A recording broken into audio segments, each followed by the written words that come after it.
Bonsoir, bienvenue dans cette édition que nous consacrons à la commune du Haillan et pour cause, elle fête ses 150 ans.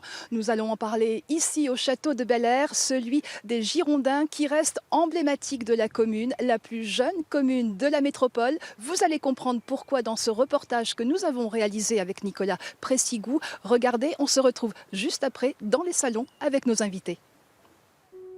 En grande majorité, les communes de France ont été créées en 1791, mais pour le Haillan, l'histoire commence seulement en 1847, alors qu'une partie des habitants des Innes se sentent maltraités, comme le raconte Roger. Et les gens devaient se déplacer pour aller à l'église des Innes, 3 km à pied dans les terrains un peu boueux. C'est pas agréable de marcher dans les terrains boueux pour aller à l'église. On est plus ou moins habillé correctement quand on va à l'église et les gens ils en avaient marre de partir là-bas à pied. La rébellion avorte, mais dans les années 1860, la colère gronde à nouveau. Francis a retrouvé les textes d'antan. Le maire des Innes a voulu vendre les terrains communaux sur le lieu-dit le Haillan.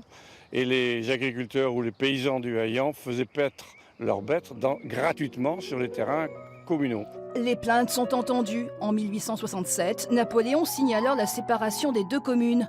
Une église est construite, le Haillan devient une bourgade indépendante avec ses terres agricoles, son tramway, ses blanchisseuses.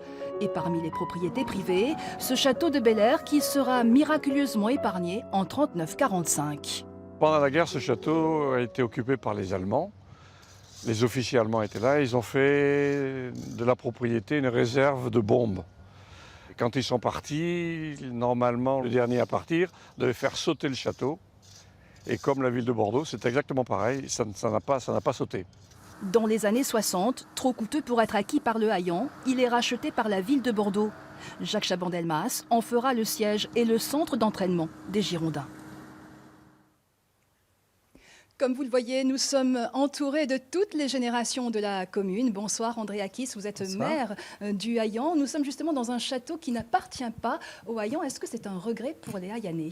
Alors, sans doute un petit peu, effectivement, à l'époque, le maire de l'époque n'avait pas voulu le racheter.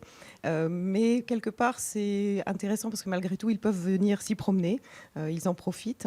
Et puis, sans doute que si on l'avait acheté, les Girondins ne se seraient pas installés ici et la notoriété du Haillan se serait sans doute limitée à ses frontières. Pourquoi c'était important pour vous de fêter ces 150 ans ? Parce que nous sommes une commune jeune. Nous faisons partie des petits poussets de métropole. Et 150 ans, effectivement, pour une commune, c'est relativement récent. Et que c'était l'occasion de réunir en fait l'ensemble des générations, les anciens Haillanais, les nouveaux. On est une commune, la population s'est beaucoup renouvelée et on trouvait que c'était important de pouvoir marquer cette année 2017, justement, de ce moment de partage et de tous ces souvenirs qu'on avait. Et vous allez justement éditer un livre. Oui, tout à fait, à l'automne. C'est un ouvrage collaboratif qui a été réalisé effectivement avec l'ensemble des forces vives, on va dire, de la commune, que ce soit les entreprises, les anciens de la commune, nos collégiens. Et donc, on a mis tout le monde au travail pour créer ce livre, oui. Alors, l'histoire du Haillan, c'est aussi celle d'une tradition paysanne. Nous avons rencontré un ancien agriculteur. Regardez. À 93 ans, chaque jour, Pierrot vient scruter et surtout surveiller son petit paradis, accompagné de sa petite fille. Et il est loin le temps où il labourait son champ avec ses chevaux. Avec la charrue, on prenait 20 cm de large. Pour faire 1 mètre, il fallait faire 5 voyages.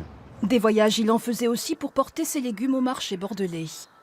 On prenait la route de Bordeaux avec les chevaux et les charrettes.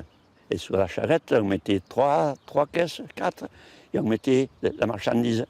Et on appelait ça des bajoles à l'époque. Et on mettait les caisses chargées par-dessus, attachées avec une toile. Pierrot était maraîcher, mais aussi il était éleveur. Une toute autre époque pour lui. Autrefois, il fallait être vaillant. Dans la vie, il y a une chose. Il faut être vaillant, honnête et gentil. Avec ça, vous passez partout. Cécile a été biberonnée à ce qu'elle appelle l'école de la vie, celle de Pierrot. Alors nécessairement... Mon avenir, ce sera au Haillan, de toute façon. Sur la ferme, sur l'exploitation familiale. Je me tiens à cœur de conserver en fait nos domaines d'activité. Donc conserver le maraîchage et puis l'élevage.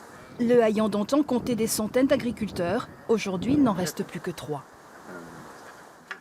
Bonsoir Christophe Coïc, vous êtes directeur d'une zone protégée qui fait aussi la singularité historique de cette commune.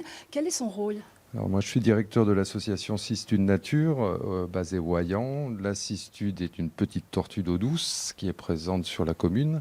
Et notre rôle est d'éduquer à l'environnement et on a mis en place un plan de gestion écologique sur le site des sources, basé sur la commune du Hayan et sur d'autres communes. Est-ce que ce Hayan vert dans lequel vous vous trouvez, c'est une sorte de laboratoire urbain ? C'est un laboratoire urbain. Il n'y a pas beaucoup de communes qui peuvent s'enorgueillir d'avoir un espace naturel de 238 hectares à leur porte.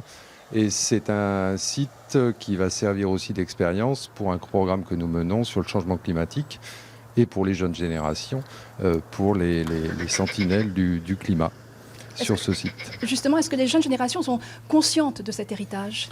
On essaye, c'est notre travail, de les éduquer à l'environnement et à la préservation de la biodiversité.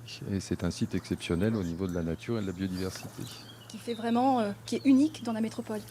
Qui est quasi unique dans la métropole, ouais. C'est un site de captage des eaux, c'est très original parce que c'est un site qui a été préservé d'abord pas pour la nature ou pour la biodiversité, mais pour l'eau, pour les nappes. Et donc derrière, ça en fait un attrait supplémentaire pour la commune. Merci Christophe Coix, c'est la fin de ce journal et un très grand merci aux Girondins de Bordeaux qui ont accepté de nous ouvrir les portes de ce magnifique château. On se quitte en images, je vous souhaite une excellente soirée.